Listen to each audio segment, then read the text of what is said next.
Graças a Deus, estamos aqui para terminar o nosso curso básico em teologia com a disciplina de bibliologia. Bibliologia é a disciplina que estuda sobre a Bíblia. Ela não estuda a Bíblia, mas ela estuda sobre a Bíblia. O livro que é declarado como sendo o nosso livro sagrado. A Bíblia Sagrada, ela recebe nome de Escrituras, o livro, Sagradas Letras, Oráculos do Senhor. Quer dizer que ela tem todo esse prestígio. E o prestígio que ela tem agora, na época que a gente está vivendo, não é um prestígio do dia para a noite. Existe uma história. E essa é a história que nós vamos apresentar para vocês, começando pelo livro de Gênesis. Livro de Gênesis. O livro de Gênesis ele faz parte de uma coletânea, uma coletânea de 5 livros, chamado de Torá. Quando você pega aqui Gênesis, Êxodo, Levíticos, Números e Deuteronômio, é chamado de Torá, traduzido como lei. O judaísmo entende que a lei ela é uma só. Está dividida em 5 livros, mas o livro de Gênesis é tão lei quanto o livro de Êxodo, tão lei quanto o livro de Levítico, Número e Deuteronômio. Mas por que então a gente chama de lei só os 10 mandamentos? É por uma acomodação. Nós nos acomodamos a pensar assim. Lei não é só o livro de Êxodo, lei não é só os 10 mandamentos. Lei é a totalidade dos 5 livros de Moisés. Originalmente, a Bíblia foi escrita em hebraico. Quer dizer, os primeiros livros da Bíblia, que é o livro de Gênesis, Êxodo, Levítico e Deuteronômio, foram escritos em hebraico. Está aqui, ó. Em torno disso, existe uma lenda judaica que diz que o hebraico é a língua do céu, que o hebraico é a língua de Deus, que o hebraico é a língua do Éden, a língua de Adão. É uma lenda. Uma lenda piedosa? É uma lenda piedosa, mas é uma lenda. Eles dizem que Deus criou as letras do alfabeto hebraico. Uma vez que ele criou as letras do alfabeto hebraico, as 22 letras, Deus criou uma por uma. E a mais fraquinha de todas é o Aleph. O Aleph, que é a primeira letra do alfabeto hebraico. São consoantes, não são vogais. E para o Senhor. E Deus chamou letra por letra para conversar com elas, e as letras começaram a aparecer diante de Deus e falar o que elas iam fazer na ordem da criação, qual o poder que elas iriam ter, qual que era a função delas, porque Deus usou o hebraico para criar o mundo. Primeiro Deus criou as letras, Sefer. Depois ele chamou essas letras para dizer o que você vai fazer na história do mundo. E cada letra foi dizendo uma coisa. Até que chegou a última letra, que seria o Aleph.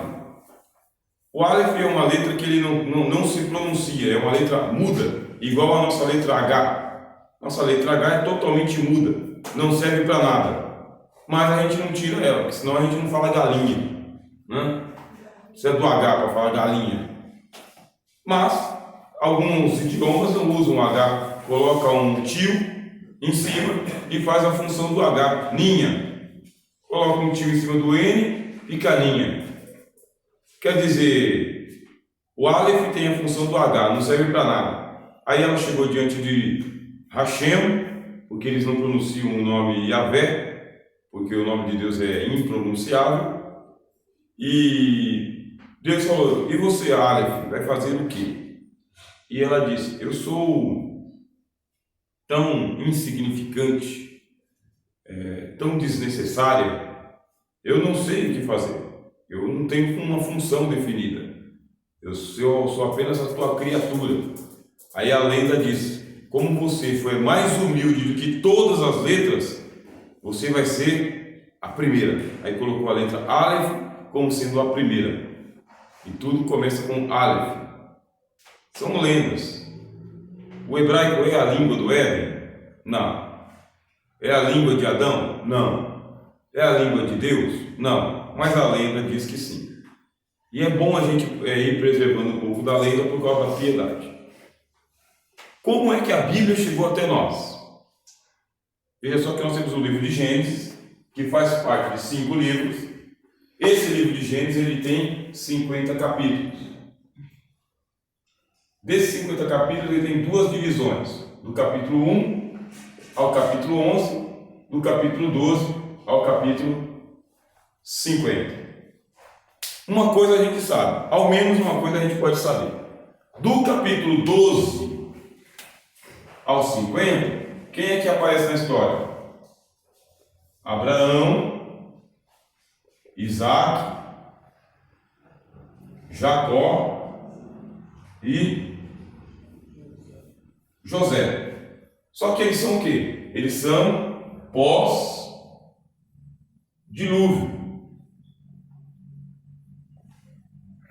Pós-dilúvio. Aí você fala, quanto tempo que abrange aproximadamente essa história aqui? Menos de 200 anos. Então aqui, ó, menos de 200 anos. E o capítulo 1 ao 11 vai de Adão até Noé. Quantos anos que abrange isso daqui? Mais ou menos 1.700 anos. Aí você já começa a entender.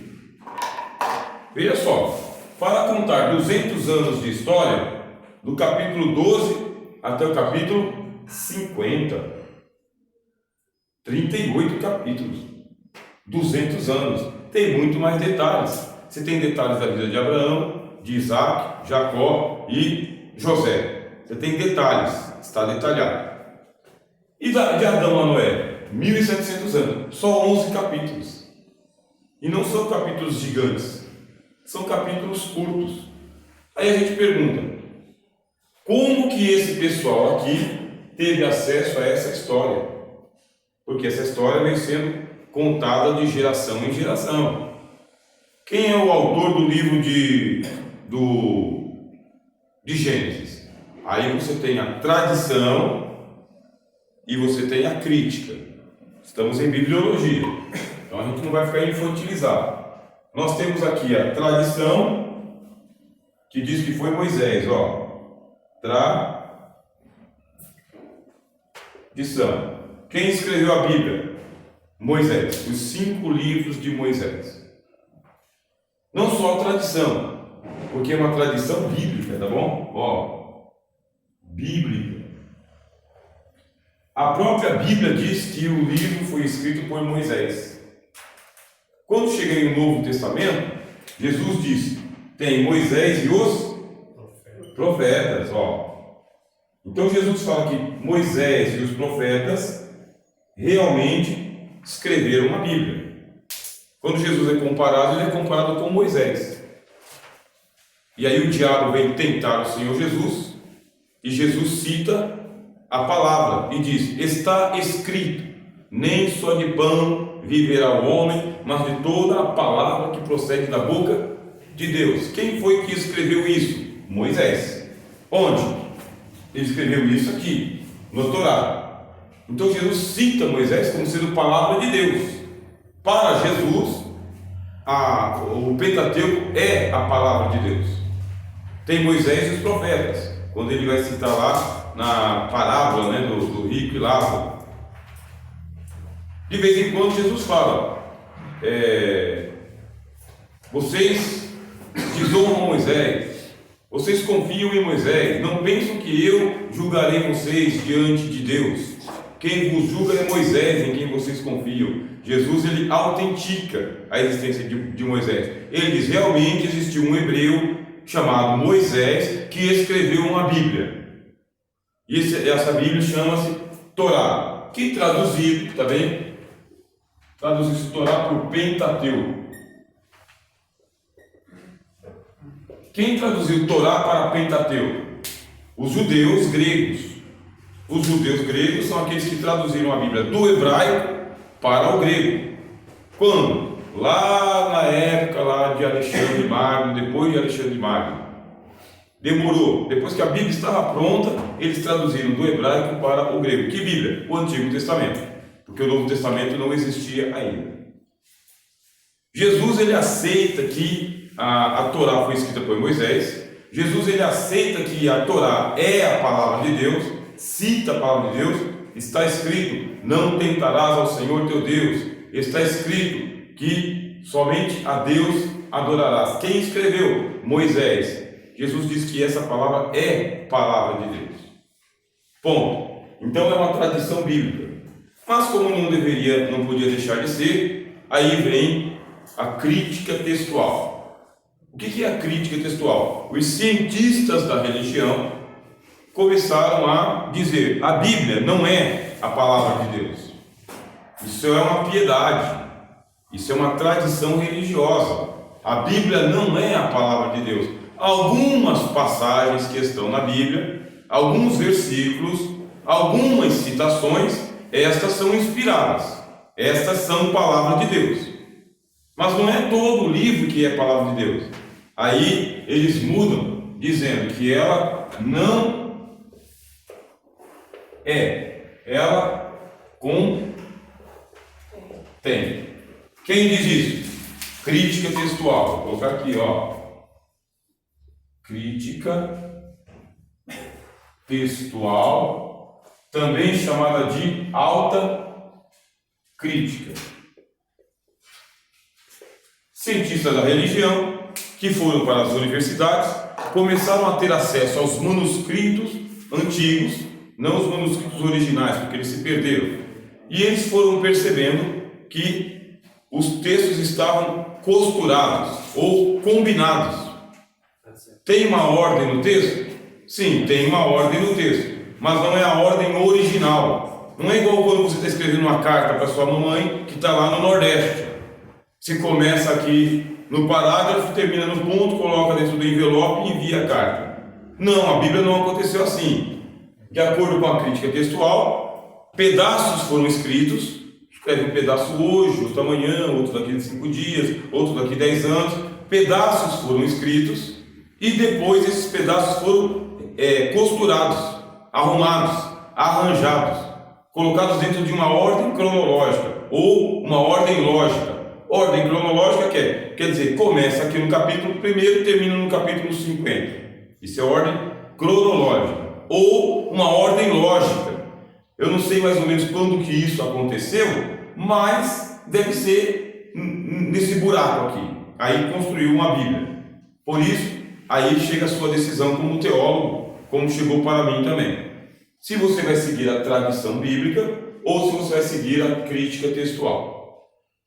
Se você vai olhar para esse livro aqui e vai acreditar fantasticamente contra as leis da lógica, se você vai acreditar que esse livro aqui é obra de Deus, de Gênesis a Apocalipse.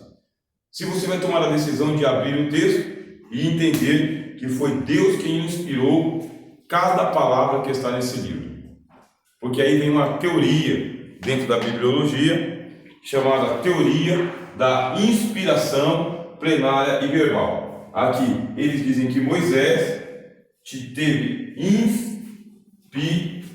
inspiração plena e verbal. Não era um ditado. Deus não estava ditando a Bíblia para Moisés. Só que Moisés ele era tomado por um êxtase profético, uma inspiração profética. Então, naquele momento que ele ia escrever, os pensamentos dele e as palavras que ele ia utilizar estavam sob iluminação do Espírito Santo.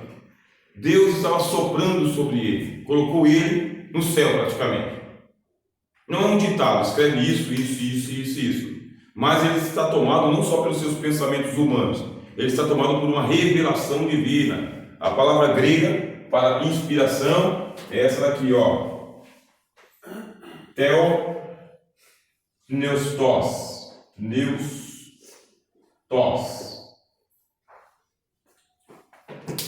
Theopneustos.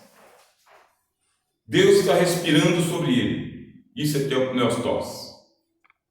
Deus está ali, presente. A presença de Deus está dando inspiração plenária e verbal para que os profetas pudessem escrever o que escreveram. Moisés não está escrevendo por conta própria. Quem nos diz isso é o apóstolo Pedro.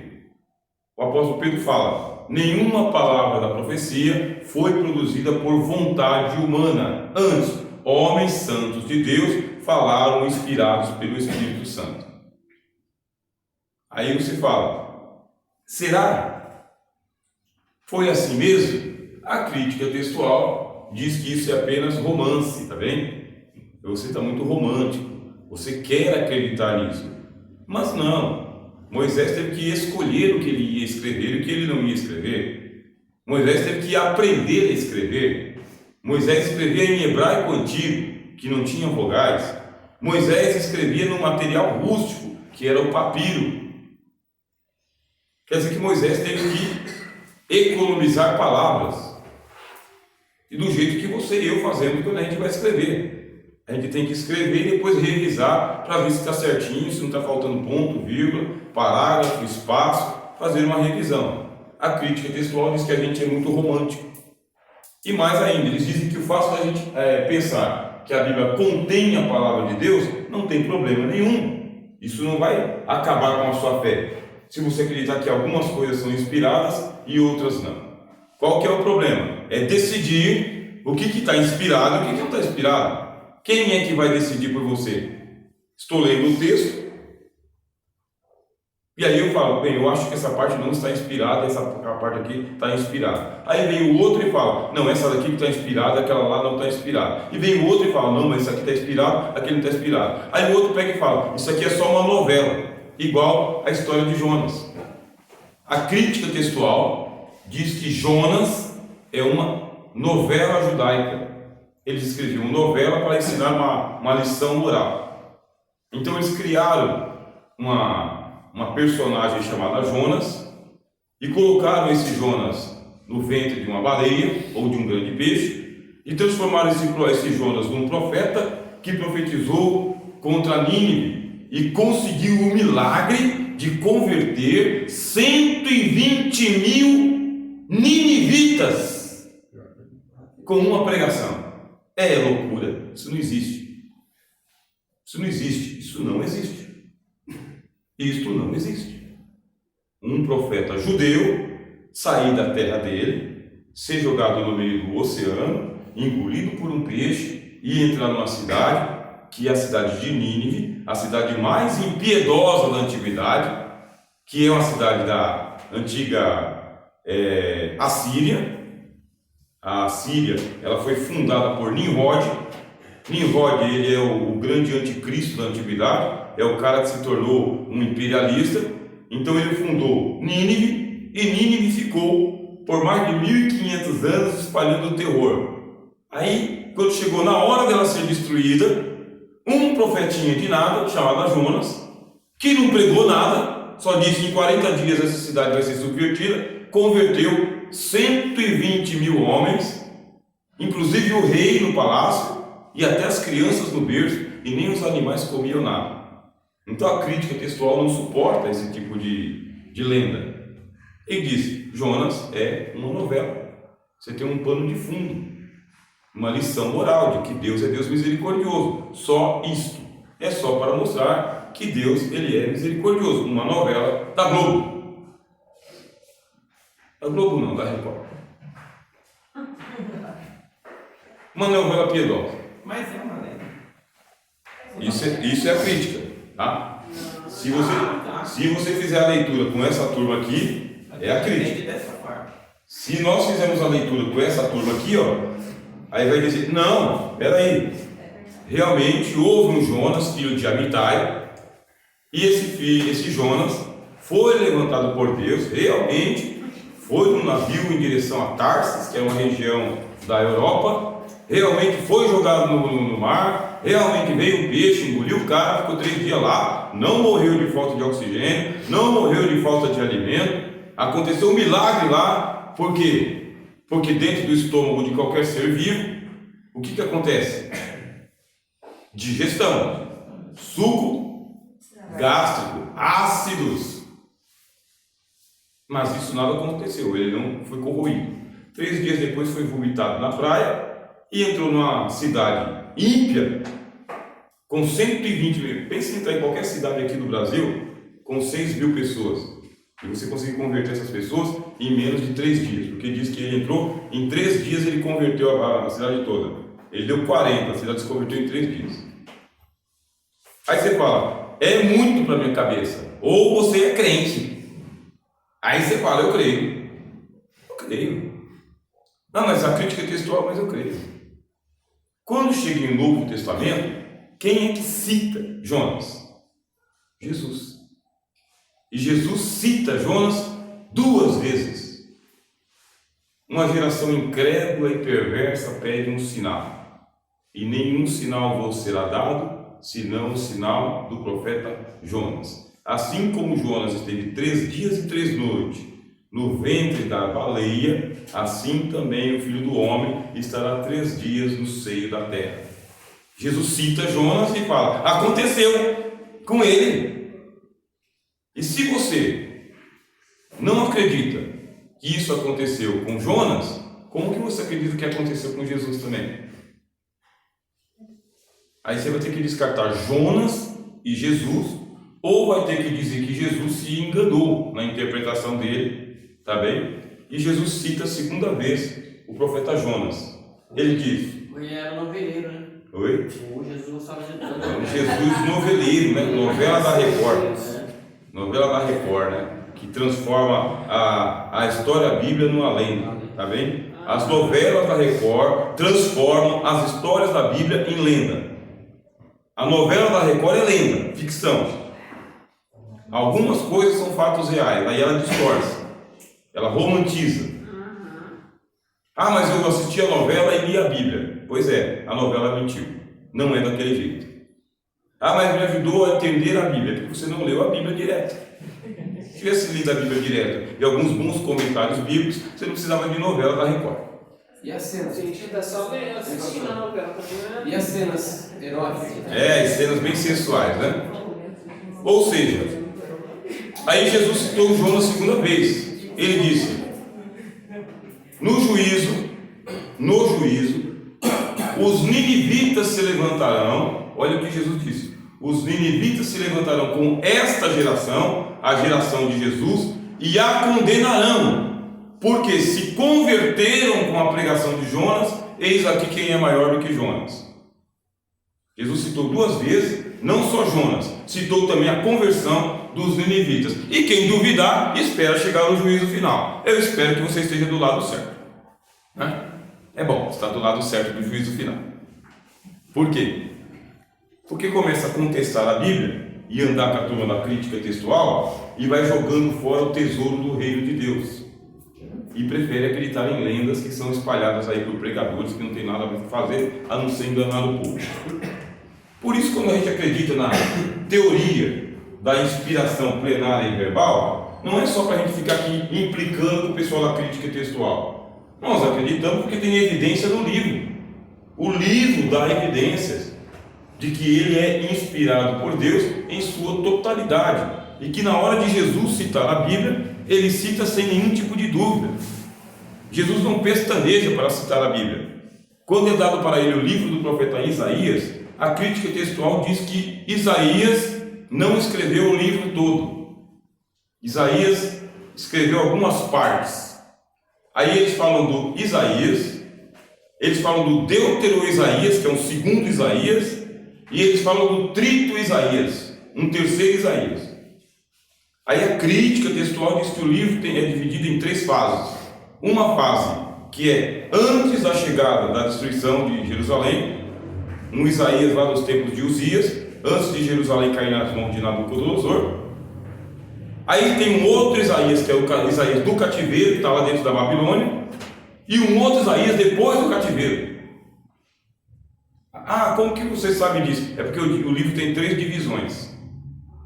Nessas 3 divisões tem o Isaías, o Deutero Isaías e o Triplo Isaías, crítica textual. Entra Jesus na sinagoga de Nazaré, é entregue a ele o livro do profeta Isaías.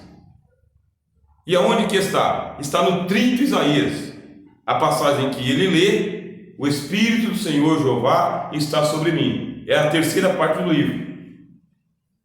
Aí o Cristo pega, fecha o rolo e diz: hoje se cumpriu diante de vós esta escritura. Ficaram reclamando de Jesus. Aí o Cristo pega e cita o livro de Reis.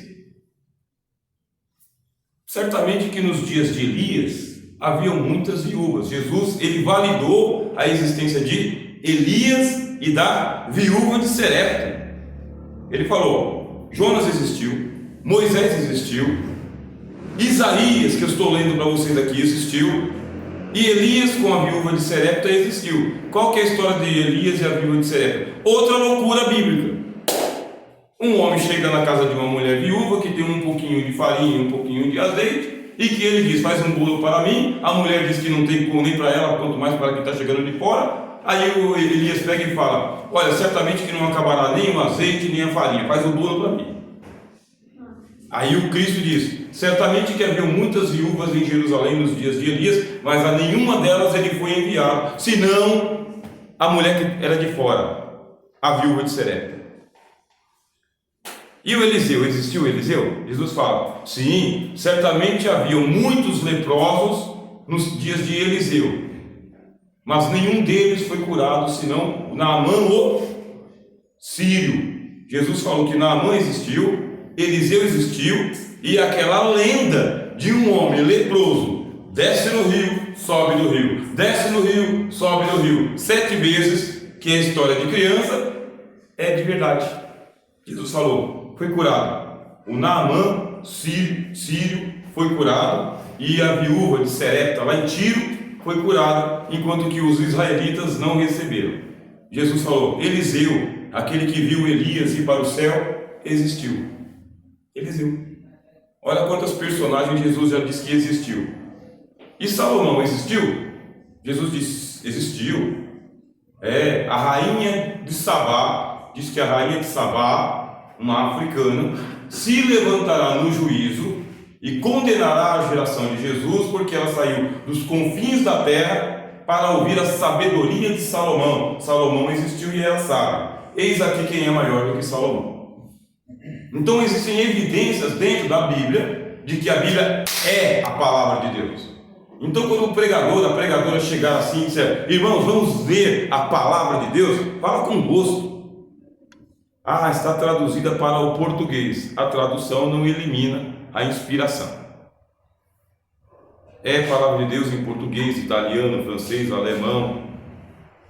É a palavra de Deus na sua tradução, porque o Deus que inspirou a Bíblia nos seus textos originais cuidou para a preservação do texto. Então nós temos a teoria da inspiração plenária e verbal e também da preservação das escrituras. Podem anotar, tá? Preservação das escrituras. Nós cremos que o Deus que inspirou os profetas cuidou para que a palavra fosse preservada até no ato da sua tradução. A tradução não é inspirada, tá bem? A tradução não é inspirada. A tradução se aplica só aos originais. A inspiração só aos originais. A tradução não é inspirada, mas existe a teoria da preservação das escrituras, quer dizer, Deus cuidando para que os tradutores eles tenham acesso aos textos originais, e dos originais às cópias, e das cópias às cópias, até chegar aos nossos dias. Hoje, a crítica textual tem que admitir que o texto que nós temos hoje, ele é idêntico aos textos mais antigos. Os manuscritos mais antigos que a gente tem do Antigo Testamento, eles são dos anos 800, tá? 800 depois de Cristo. Enquanto que o Novo Testamento, os textos mais antigos, eles são do ano ano 200 até o ano 400. Aqui são cópias, tá bem? Ó? Cópia e cópia. Cópias do hebraico, cópias do grego. A gente vai caminhar junto aí, a gente vai colocando isso para vocês. Alguma dúvida, irmãos? Comentário? Glória a Deus. Tá bom. Tendo caminhado até aqui, a gente já sabe que nós vamos fazer o quê? Nós vamos manter a tradição bíblica. Eu sou o defensor da teoria da inspiração plenária e verbal. Até hoje não tenho sido decepcionado por acreditar assim. Passei por uma crise? Passei, tá? Passei por uma crise severa em relação a essa teoria quando eu estava estudando crítica textual. Eu entrei numa crise gigantesca, assim, uma coisa de morte, de ler a Bíblia e entender a lógica da crítica textual. É uma lógica. Mar vermelho se abrir não existe, pessoal. O sol parar, a lua parar não existe. O sol voltar 10 graus não existe. Isso não existe. Andar em volta de uma cidade, a cidade cair com os muros para o lado de dentro, não existe. Tá bem? Isso aí é fantástico. Mas esses não são os argumentos mais fortes da crítica textual. Os argumentos mais fortes é eles mostrarem que os textos foram costurados, que são vários autores, não é um autor só. Não foi só Moisés que escreveu o texto. Moisés escreveu alguma coisa do texto. Por quê? Depois o texto foi corrigido. Existem citações dentro do texto que não combinam com o período de Moisés. Moisés ele fala de monarquia, reinado. Só que não existia monarquia em Israel nos dias em que eles estavam no deserto. E Moisés fala que haveria monarquia. E Moisés escreveu e estabeleceu qual é o direito do rei. Quando vocês tiverem rei, o direito do rei vai ser esse. Só que não tinha monarquia nos dias de Moisés. Da onde que ele tirou isso? E o pessoal fala, é porque os revisionistas lá na frente, do tempo de Ezequias, lá na frente, Ezequias é o rei de Israel.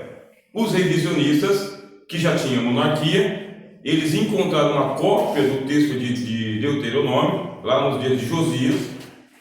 Nos dias de Josias, a Bíblia tinha se perdido.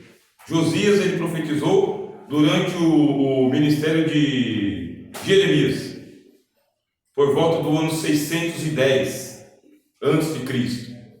Aí se encontrou o livro da lei do Senhor. Como assim se encontrou o livro da lei do Senhor? Não tinha Bíblia, mas tinha templo. E o que esse pessoal fazia? Aí diz que na reforma do templo se encontrou uma cópia do livro de Deuteronômio. E eles não sabiam ler o texto. Eles não sabiam ler o texto em hebraico. Eles. E aí pegou o texto, levou para o rei Josias.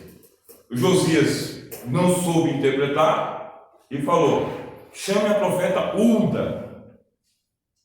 E aí apareceu lá, profeta Ulda, né? Leu o texto em hebraico e o texto era uma maldição. Deus estava jogando uma praga sobre o povo que tinha idolatria. E caso eles não se convertessem, Deus iria arriscar Israel do mapa. Uma parte do texto.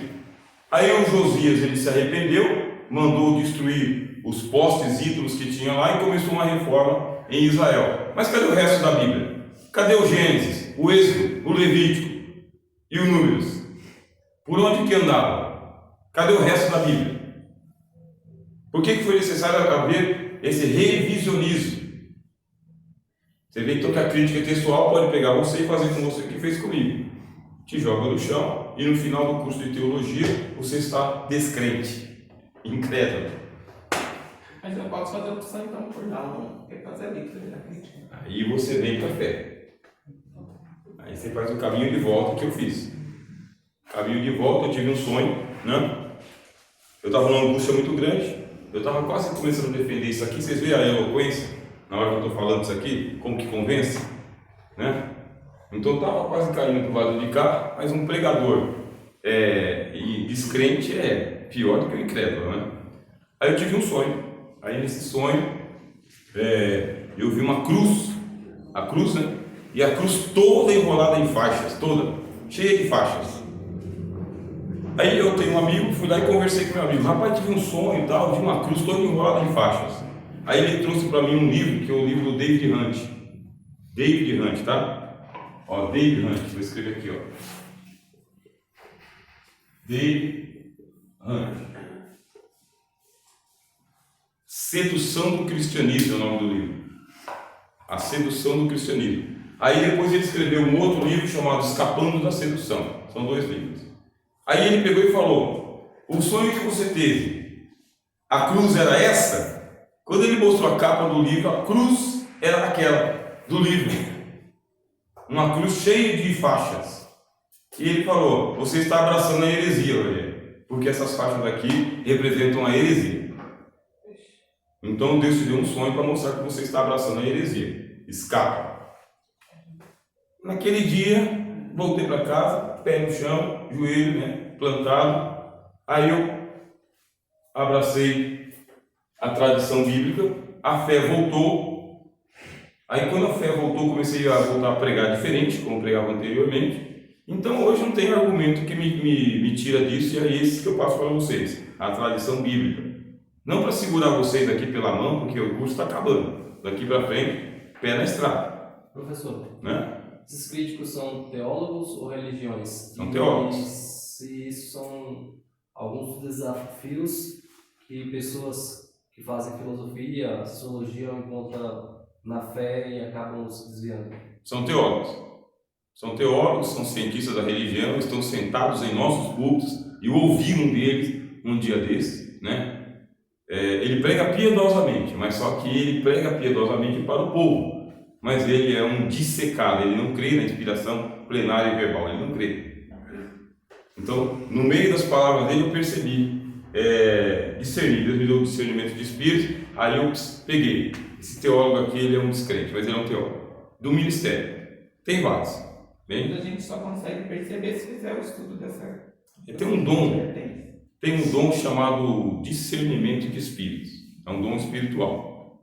Então, além dos estudos, que a gente tem que conhecer as escrituras, quando esse tipo de pregador está falando lá, o Espírito Santo ele mostra para você: está errando e fazendo errado. Está errando e fazendo errado. E como a igreja não sabe, né? Aí eu gostaria de desmenti-lo publicamente, né? Até que eu tentei, mas eu fui ignorado. Então eu percebi que ele tinha um poder político, né? Um prestígio. Bom, quando eu tive a oportunidade na palavra, eu fui lá e trouxe de volta, né? Na palavra. Fica assim. Tá bem? Para nós que é no dia a dia, a gente está bem guardado, né? Mas de vez em quando alguém que é um cientista da religião, cheio de diploma, que passou aqui, começa a apresentar título de PhD, ThD, DD, não sei o que. Aí você fala, ele passou por essa escola. Então eu tenho que saber se ele ainda se mantém aqui ou se ele já está aqui. Tem que saber. E aos poucos a gente vai descobrir. Tá bem? Enquanto não ferir a fé de ninguém, guardar a ciência só para ele, a vida segue, né? Mas em algum dia ele vai dizer: essa passagem não consta nos melhores originais. Aí quando ele falar, não consta nos melhores originais, ou quando ele começar a citar fontes extra-bíblicas, como se fosse Bíblia, aí você já sabe que ele já não crê mais na Bíblia como palavra de Deus. É uma dica que eu dou para vocês, tá bem? Não consta nos melhores originais, ouça com bastante atenção o resto da mensagem dele. Porque ele vai dizer para você o seguinte: olha, aquela parte lá que diz assim, ó, batizando-as em nome do Pai e do Filho e do Espírito Santo, não consta nos melhores originais. Ele vai dizer isso para você. Por quê? Porque existem textos que tem em nome do Pai, do Filho e do Espírito Santo, e tem texto que não tem. Por quê? Porque é a única passagem do Novo Testamento que fala assim, em nome do Pai, do Filho e do Espírito Santo. No restante do Novo Testamento não tem. Só começou a ser utilizado isso aí mais tardiamente, lá no século II, no século III. É lá no século II e III que foi necessário se falar a fórmula trinitariana, em nome do Pai, do Filho e do Espírito Santo, Aí os pais da igreja colaram esse texto no texto de Mateus. Foi os pais da igreja que fizeram isso. Só que tem texto, cópia, que tem o texto inteiro. E aí? Aquela parte lá que descia um anjo de vez em quando e agitava as águas. Não consta em alguns originais também. Não consta. Foi colocado depois. Tem texto que tem o anjo mexer na água e tem texto que não tem. Aquela parte da mulher adúltera tem texto que tem texto que não tem. Por isso, para a gente ter menos dor de cabeça, né? Aqui, tradição bíblica. Mas, por exemplo, você vai pegar e vai, vou investir em Bíblia de estudo. Aí você compra uma Bíblia de estudo, bonita, pesada, né? Dourada, impressionante, e toda a Bíblia de estudo, nota de rodapé. Nota de rodapé, sei o que. Aí lá vai você seguir o comentário. E o comentário pode distorcer o texto. Por isso, várias Bíblias de estudo, está bem? Várias Bíblias de estudo, vários comentaristas, sabendo que cada Bíblia tem uma defesa. Se você comprar a Bíblia de estudo pentecostal, é uma defesa pentecostal. Se você comprar a Bíblia apologética, é uma defesa do ICP, crítica. Se comprar a Bíblia de Genebra, uma tradução dos calvinistas. A Shed, predestinista, de doutores que acreditam na predestinação. E por aí vai. Bíblia de Jerusalém, tendências críticas também.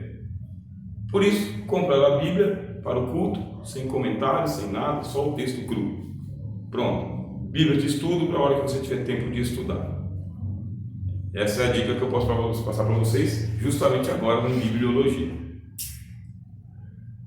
Glória! Estou vendo uma cara de decepção, meu irmão. Estou vendo uma cara de decepção, de angústia.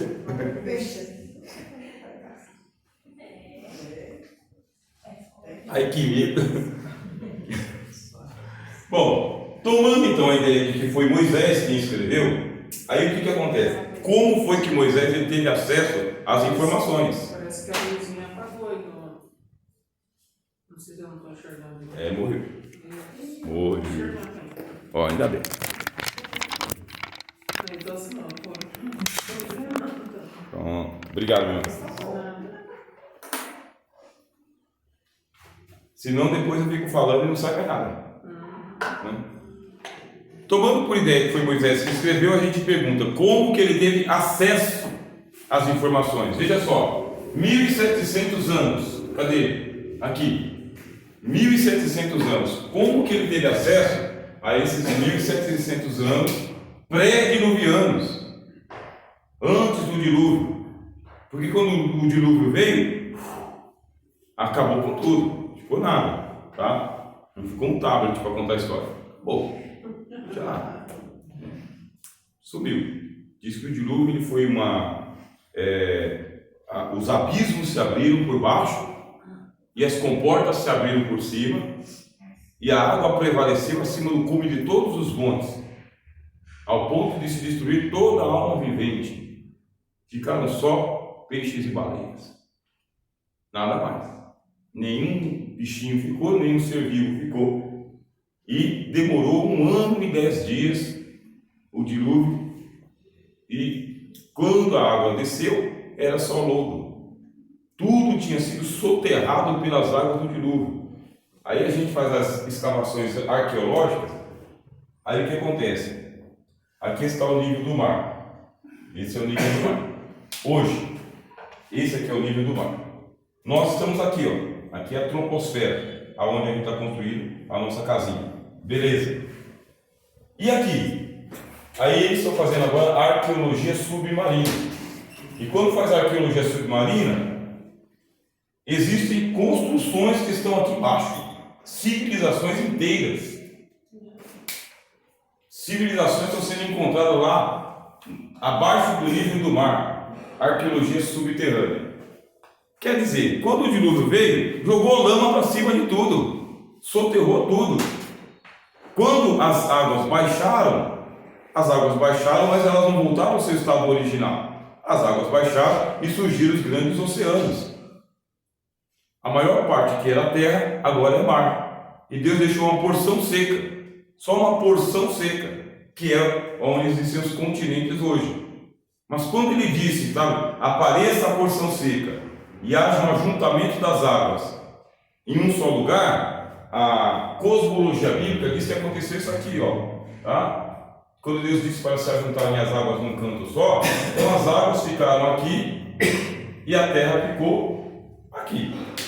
Então você tinha um continente só, um único continente, tá bem? E as águas estavam abaixo do nível do mar. Essa aqui é chamada teoria da Pangeia, tá? Pangeia significa que havia um único continente e a água em volta.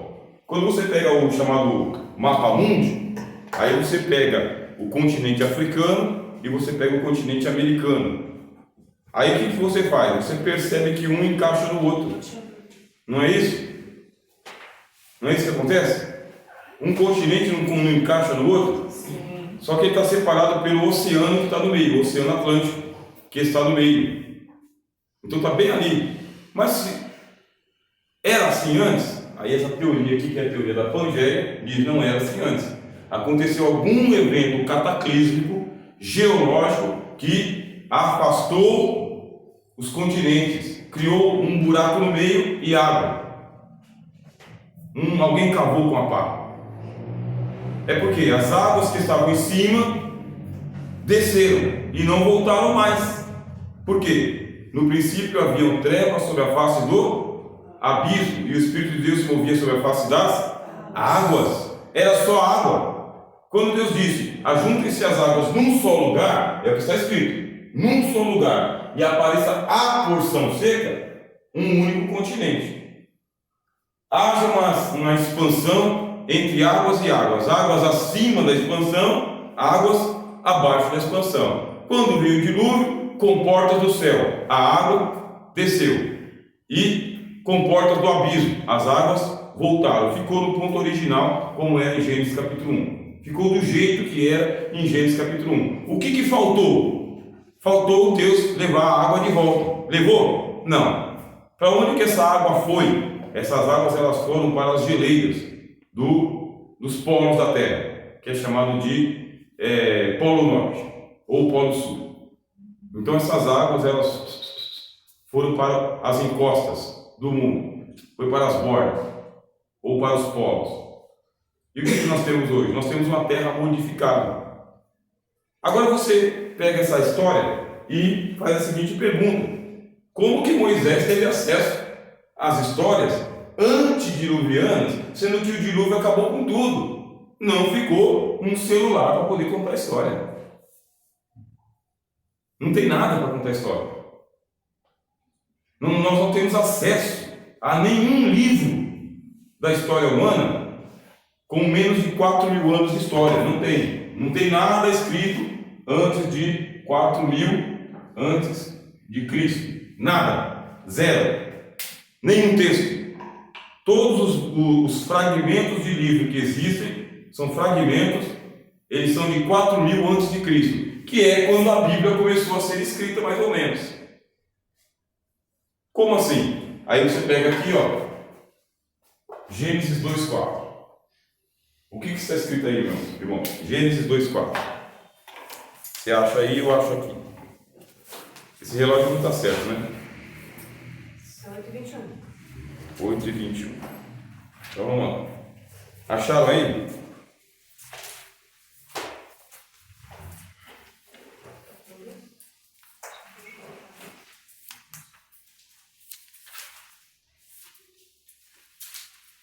Achei.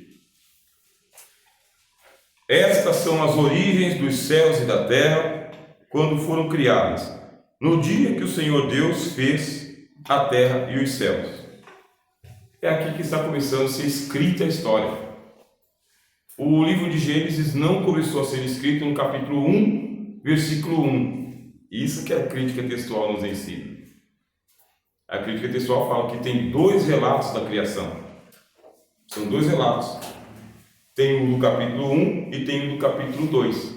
No capítulo 1, o mundo foi criado em 6 dias e no 7º descansou. No capítulo 1, Deus criou o homem macho e fêmea no mesmo dia. Deus já criou o macho e fêmea. Não é que ele criou o macho e depois a fêmea. Ele já criou o casal. Está lá no capítulo 1. No 6º dia da criação. No mesmo dia que ele criou os animais. Ele criou os animais. Foi no dia que ele criou a flora. Ele criou a flora e ele criou a fauna. O que é a flora? As florestas. O que é a fauna? Os animais. E no dia que ele criou a flora e a fauna, ele também criou o casal humano. Já criou macho e fêmea. No capítulo 1, Adão não tem falta de ninguém.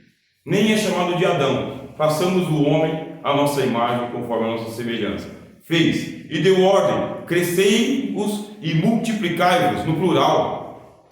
Crescei e multiplicai-vos. Ele está falando com um casal, com os dois, no capítulo 1. Aí quando chegou no capítulo 2, a criação aconteceu em um único dia. Está aqui.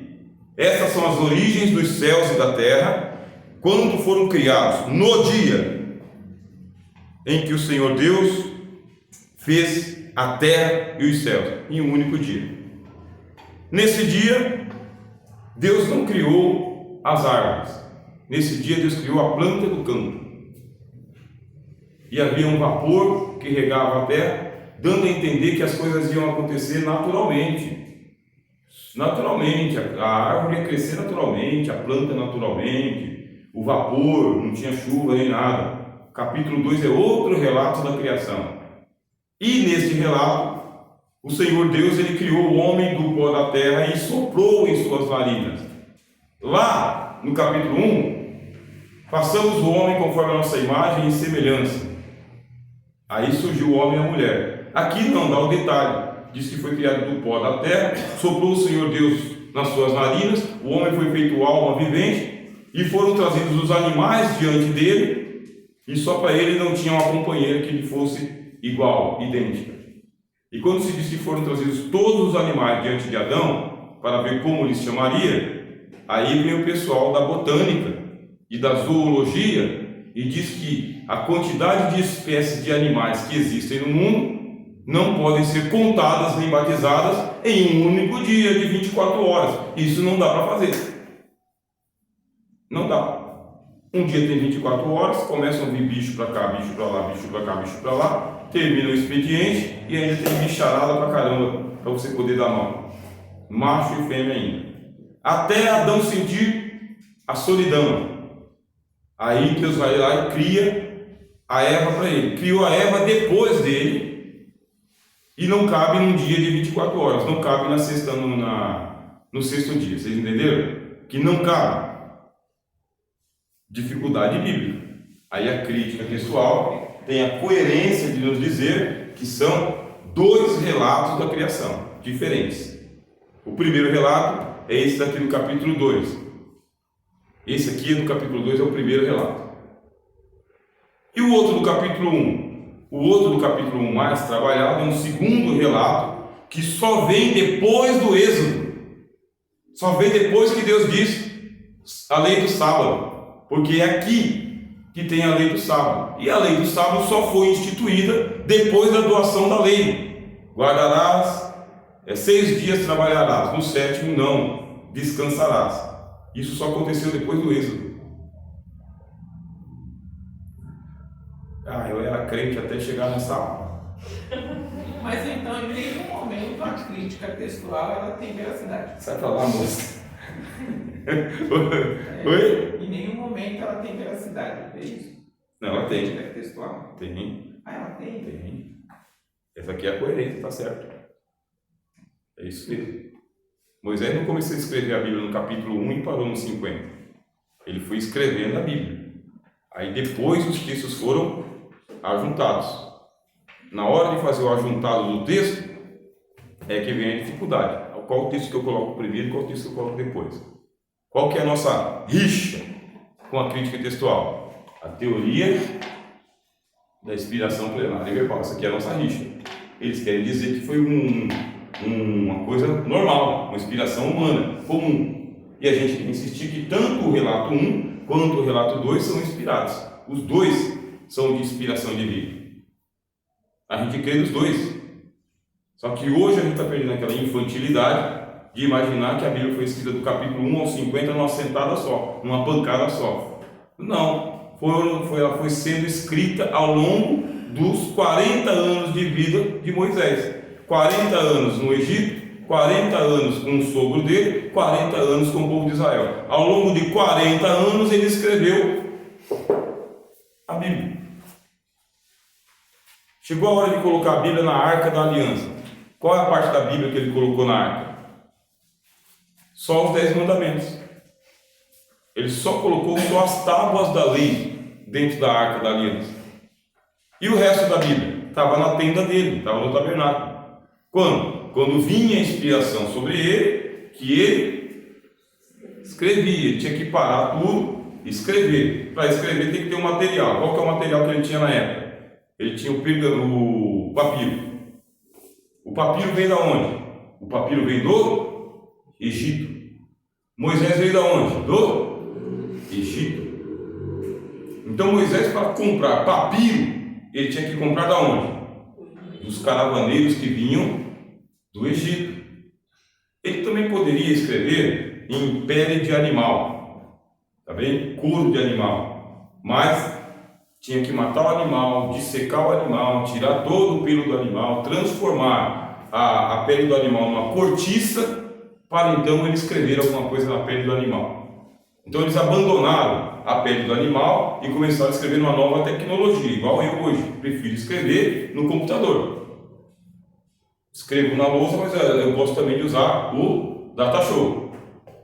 Você tem uma tecnologia melhor, você usa a tecnologia melhor. Qual que é a tecnologia melhor? A pele do animal, a cortiça ou o papiro? O papiro. Aí tinha que comprar o papiro. Comprou o papiro. Vou escrever. Papiro é caro. A tinta não é fácil. Eu posso escrever o que eu quero? Não. Eu tenho que escrever quando vem a inspiração de Deus sobre mim. Aí senta para escrever, veio a inspiração, escreve. Acabou a inspiração, para. Guarda o papiro. Quando vier a inspiração, escreve de novo. Acabou o papiro, o que eu faço? Compro outro.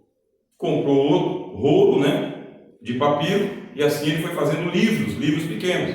Porque se descobriu que quanto maior era o livro, mais pesado. E para manusear ele, estragava mais fácil. Então o que é melhor? Livro de bolso. Eu gosto de livro, aquele que é um formato menor, que eu levo para tudo quanto é lugar. Se eu pegar essa Bíblia aqui para levar para tudo quanto é lugar, é muito pesadona, então eu coloco ela no meu tablet. Então Moisés ele começou a escrever utilizando um material comum, que é o papiro ou então a cortiça. E ele não escreveu a Bíblia toda numa sentada, numa pancada só. Foi escrevendo conforme a inspiração de Deus vinha sobre ele. Então o que ele tinha na mão? Ele tinha na mão um livro, que é o livro das origens. Esse capítulo 2 é o que Moisés ele tinha na mão. Aí você pega aqui e abre Gênesis capítulo 4, versículo 18.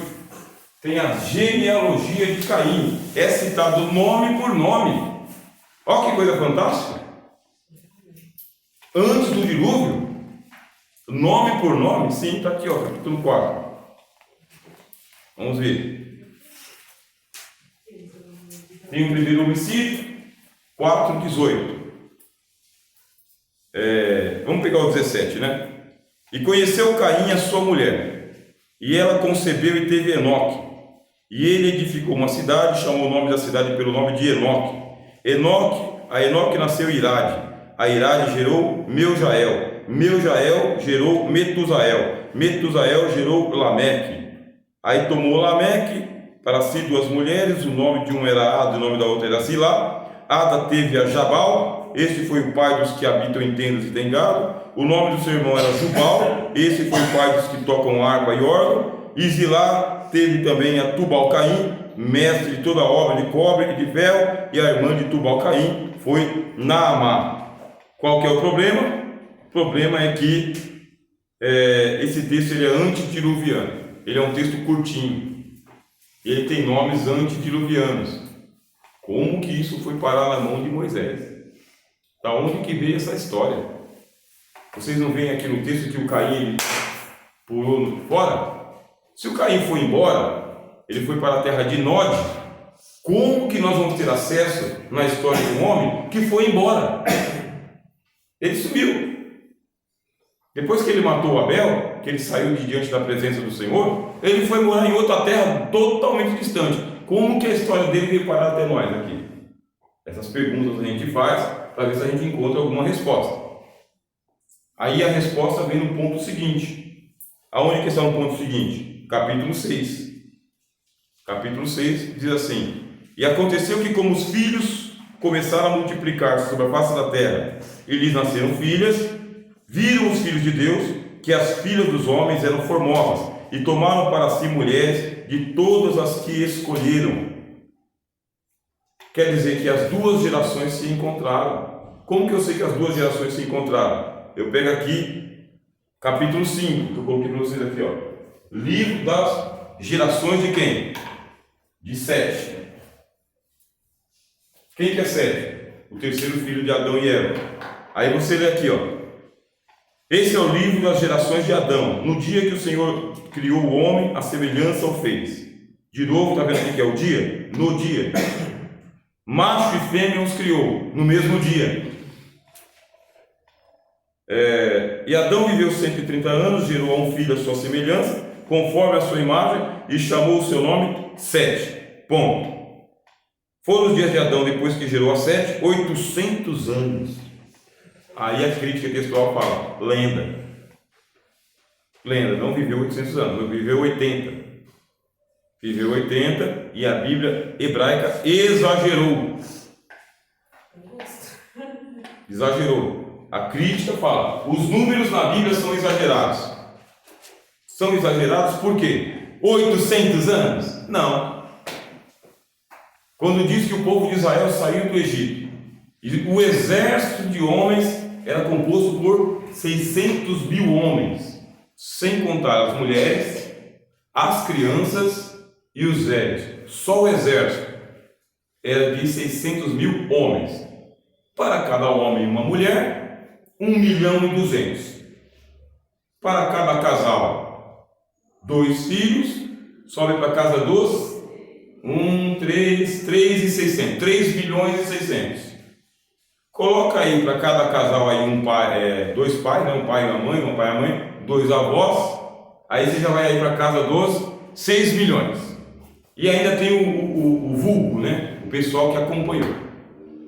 Aí a Bíblia diz assim, que o pessoal foi andando no caminho do deserto. Saiu do Egito, um exército de 600 mil soldados, com suas mulheres, crianças, velhos, e com a tralha de guerra e o vulgo. E foi andando. Vamos fazer o cálculo matemático, né? Para andar com carroça, criança, velho, mulheres e tralha de guerra, você não vai andar mais do que 5 km por hora.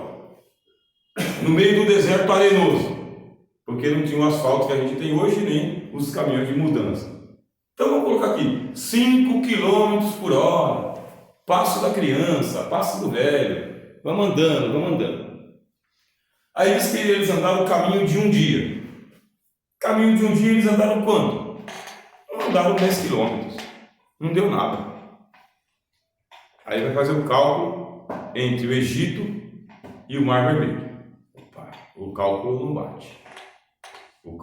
bate. Aí diz que ficaram diante do Mar Vermelho. E veio o faraó com seus carros, sabe? Carros feitos com rodas, só soldado veio correndo atrás da velha e da velha. E o faraó correndo, e o velho e a velha na vagarosidade. E eles ouviram gritaria, né, dos soldados romanos. Aí diz a Bíblia que Deus enviou uma coluna de fogo.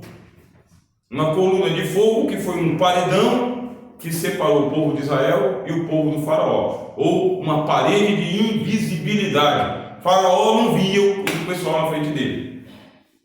Isso é uma coluna de fogo. E diz assim: para os israelitas era uma lanterna que iluminava o caminho para eles, um farol de milha. E para o povo de Faraó era só escuridão. Aí a crítica textual fala, mas é bem vantagem mesmo, né? Deus tem que puxar brasa para a sua sardinha, né? E colocou uma coberta por cima deles, assim, para que fosse um ar-condicionado, andassem tranquilamente. E estão separados ali por essa coluna. Chega diante do Mar Vermelho. E essa turma de mais de 5 milhões de pessoas, eles vão passar a pé enxuto no meio do Mar Vermelho, porque se formou uma coluna de um lado, uma coluna do outro, porque veio um vento de encontro com eles. O vento não foi daqui para lá, o vento veio de lá para cá, abrindo o mar assim, ó. Igual quando Jesus voltar. Quando Jesus voltar, o céu vai abrir de lá para cá, não daqui para lá. Então o vento veio. Aí eles vão entrar, esses 6 milhões de pessoas vão entrar no Mar Vermelho dentro. E em uma noite, 6 milhões de pessoas vão passar por um dos braços do Mar Vermelho. E quando eles estão quase saindo do outro lado, aí Deus tirou a coluna que estava atrapalhando o faraó ver. E eles viram o pessoal entrando no Mar Vermelho. E o faraó e o carro entrou. Quando está no meio do mar, aí as rodas começaram a quebrar todinhas. No meio do mar. Aí o que fez Deus? Quando estava todo o povo de faraó lá dentro. Aí Deus fechou o zíper. Fechou o zíper como? O mar que tinha vindo de lá para cá, agora vai daqui para lá. Não deu para os caras voltar. Porque a água voltou assim, ó. E afogando todos eles. E assim o Senhor afogou o faraó e os seus cavaleiros. Os números não batem, não dá para andar com 6 milhões de pessoas naquela distância, naquele terreno, naquele tempo, não dá, os números não batem. E depois, para alimentar essa turma toda no deserto, cadê a água? E o saneamento básico, porque quem come tem que colocar para fora. Se não tem saneamento básico, faz em todo lugar. Se faz em todo lugar, atrai insetos, moscas, bichos. E aí a Bíblia diz que isso aconteceu por um espaço de 40 anos. 40 anos, com a nuvem por cima, uma coluna atrás, maná descendo do céu, o sapato não se envelheceu e nem a roupa se estragou no seu corpo. Aí a crítica textual pega e fala: você é crente para acreditar nisso? Que eu não sou. É o crítico que fala: você pode ser crente, mas eu não. Sério? Não combina, isso não existe. Então são números exagerados. Tá bem? Eu nem sei se eu deveria estar falando isso para vocês, né? Mas o autor aos Hebreus fala: vocês já deveriam ser mestres pelo tempo decorrido, mas ainda necessitar de leite. Eu espero que depois de um ano a gente andando junto aqui, né, quase 2, né, vocês já tenham entendido que ou nessa aula final vocês são crentes mesmo de Bíblia, ou vai ter que refazer o curso todinho. Misericórdia. As aulas são boas, não? Qual que nós somos, né? É que você não aguenta mais um ano e meio de caminhada? Pois é, meus irmãos. Adão viveu 800 anos. E detalhe, hein? 800 anos e teve filhos e filhas, hein? Ó, plena virilidade. Ele e a Eva encheram a terra de gente. Que 7 foi só o começo da história. Aí, quando você pega... Pastor? Oi? Sendo um pouco crítico. Essa parte eu não entendo muito. Foram irmãos com os irmãos, porque só existia Adão e Eva. Então foram... Irmão com irmão. Irmão com irmão. Irmão com irmão, irmão com irmã, primo com prima, irmão com prima, né? Tio com nora, com sobrinho, sobrinha, né? Todo mundo junto, misturado. Na minha terra os primos se casam. Isso é natural. Uhum. A moralização só vem mais tarde que tem uma moral, né? Aí lá no livro de Moisés, o Moisés escreve: não te chegarás à tua parenta, para não trazer maldição sobre a tua casa. Enquanto não teve a proibição da lei, Abraão é casado com a meia-irmã dele, que é filha do pai dele, 10 anos mais nova do que ele. Então, quando o garotão tinha 10 anos, ela nasceu. Quando ele tinha 20 anos, ela estava com 10. Quando ele estava com 30, ela estava com 20, já era casada. Então é normal, tá vendo? Aquela miscigenação. A Bíblia tem tudo isso daí. Aí veio depois a proibição.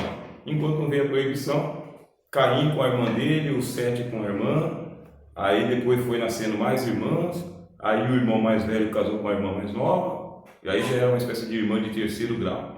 Ele já estava bem velhão. E aí vem a idade da turma. Entendeu? Aí vem a idade da turma, ó. Foram os dias de Adão, 930 anos, hein? Quase 1000 anos de idade. Aí a crítica fala, não, 90, 93, então zero a mais aí. Aí veio Sete, viveu 105 anos e gerou a Enos. Aí o que você percebe? Que o nome Enos, ele é igual ao nome Enoque.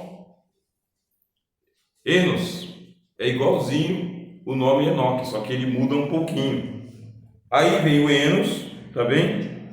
E ele gera um filho chamado Cainã. Aí esse Cainã gera um filho chamado Maalalel. Aí você pega aqui a genealogia do Caim e veja só, ele teve um filho chamado Enoque e o outro chamado Irade. Aí quando você volta para cá, para a tábua, né? Tem o Malalael, do Malalael vai surgir o Enoque, do Enoque, versículo 19, tá? Ó, versículo 19, 18, 17. Foram os dias de Malalael, 895 anos, e morreu. Só que antes ele tinha gerado um filho chamado Jared, versículo 16, ó. E viveu Malalael, depois que gerou a Jared, 830 anos. Malalael gerou a Jared. E o Caim teve um chamado Irade. Irade para um, Gerade para outro. É o mesmo nome. Aí você já começa a ver as combinâncias. O Caim tem um filho chamado Enoque, mas o Sete também tem um descendente chamado Enoque, o sétimo. Aí depois o Jared, ele gera um chamado Matusalém. E o Caim gerou um chamado Metusael. Olha só, o Caim tem um chamado Metusael e o Sete tem um chamado Matusalém. É o mesmo nome. É o mesmo nome. Só que muda, né? O nome não muda de cultura para cultura, mas é o mesmo.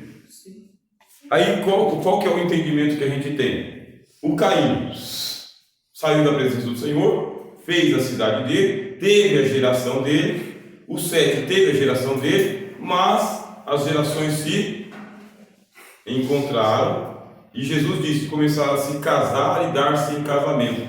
As duas gerações formaram clãs. E nesses clãs houve uma mistura de povos, dos filhos de Deus com as filhas dos homens. E consequentemente, Noé, ele é descendente direto da geração de Caim e da geração de Sete. Quer dizer que ele não veio só pela geração de Sete, ele veio por uma geração miscigenada. E quantos anos o Noé tinha? 500 anos. 500 anos quando veio o dilúvio. É muita coisa. E teve 3 filhos. Só que um dos filhos de Noé, ele nasceu durante aquele período que ele estava construindo a arca. Porque ele casou-se com 500 anos, Deus esperou 100 anos para vir o dilúvio, e nesse período ele casou e começou a ter filho. Isso aqui está na cronologia bíblica. Teve filho de Noé que nasceu depois do dilúvio. Quer dizer que aí a gente fala, mas ele teve 100 Cão e Jafé, e parece que já está com ele ali. Não, com 500 anos ele não tinha casado ainda. Com 500 anos não tinha casado ainda. Pega a turma dele. Casou com 170, 150, 105. E ele, com 500 anos, não casou? Como que um homem não casa numa geração onde todo mundo é de todo mundo? Como diz a letra da música, né? Eu sou de ninguém, eu sou de todo mundo e todo mundo me quer bem. É isso que é a geração de Noé. Casavam-se e davam-se em casamento. Existia ali a promiscuidade de ponta a ponta. Mas Noé era um homem justo em todas as suas gerações. Ele guardava o celibato. Dá para acreditar nisso? Noé guardava o celibato, era um homem justo em todas as suas gerações. No dia do nascimento dele, ele foi batizado com o nome de Consolo, porque ele nos consolará das nossas obras. Ele guardou a castidade e achou graça diante dos olhos do Senhor. Como que chegou a nós essas informações? Ou para nós não, para o Senhor Moisés. Como que chegou? Aí você vai fazendo aqui o trajeto de volta. O trajeto de volta é esse daqui, ó. Moisés, ele foi gerado como descendente de Levi. 400 anos depois, tá? Ó. 400 anos depois, ó. Porque ele nasceu no cativeiro lá do Egito. 400 anos depois de Levi. Então ele era um levita. Mas ele era um levita egípcio, ó. Egípcio.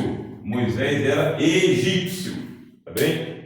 E Levi? Levi, ele era um cananeu. Cananeu.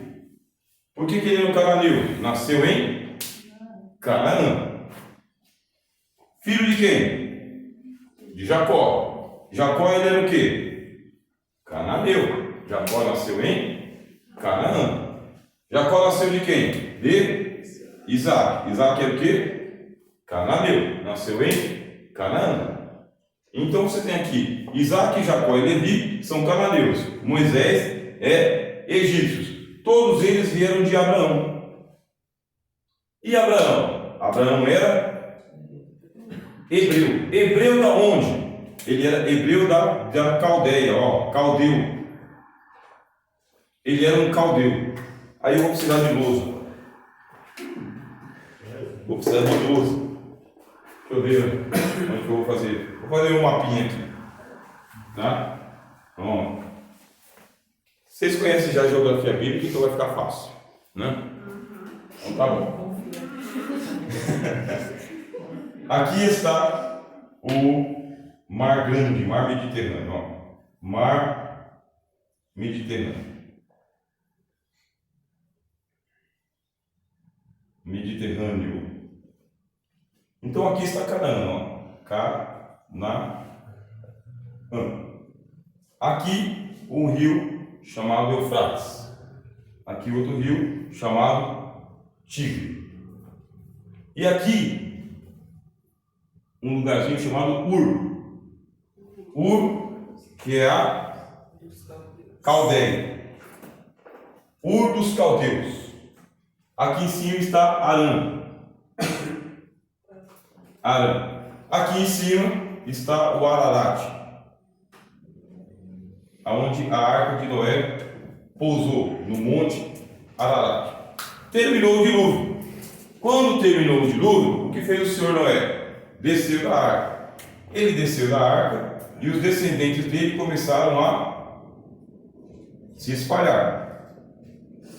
Vieram para Canaã, vieram para a Caldeia. E essa região aqui, ó, vai surgir Babel. A Torre de Babel. Onde está a Torre de Babel? Aqui, ó. Gênesis 11:10. Está aqui. Torre de Babel, Monte Ararat, aqui embaixo. A Torre de Babel. Essa Torre de Babel vai dar origem à Babilônia. Babilônia. Onde mais tarde vai ser a Babilônia, já era a Caldeia, já era Ur. Portanto, Abraão, ele é um gentio. Ele é um gentio. Ele não era um judeu. Um gentio babilônio. Um gentio caldeu. Esse Abraão, que era um hebreu, ele fazia uma parte de tribo de hebreus também.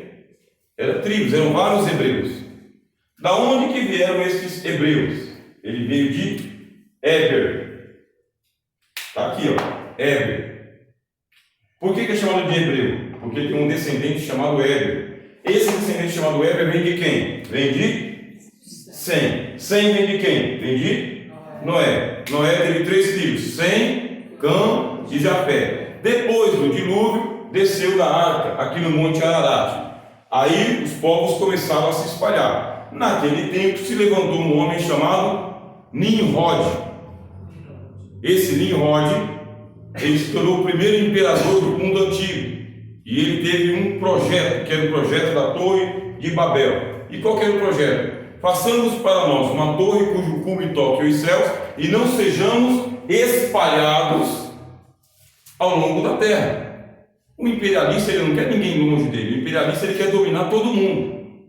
Então ele formou os exércitos dele, começou a confederação aqui de construção da Torre de Babel. Demorou uma temporada porque a torre já estava gigantesca e todo mundo era uma língua só, a Bíblia diz.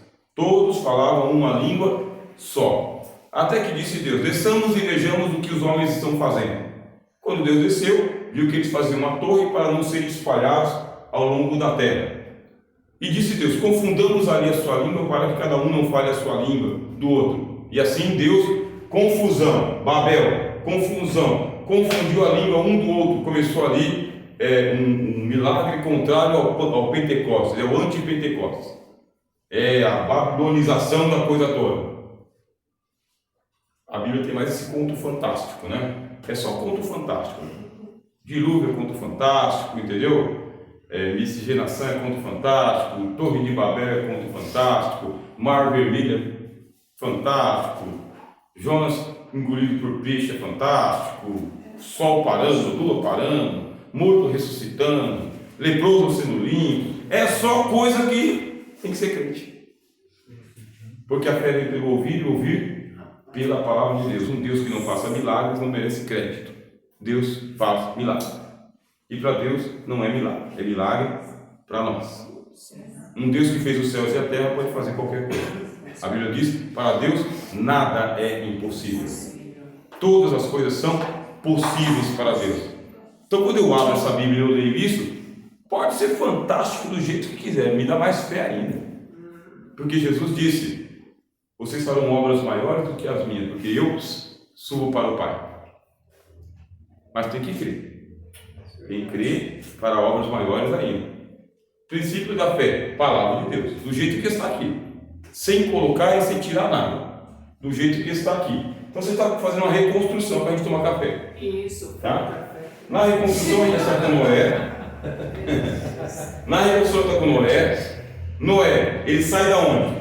Noé fica no Ararat. O Abraão sai de Ur, tá bem? Dos caldeus e vem para onde? Canaã.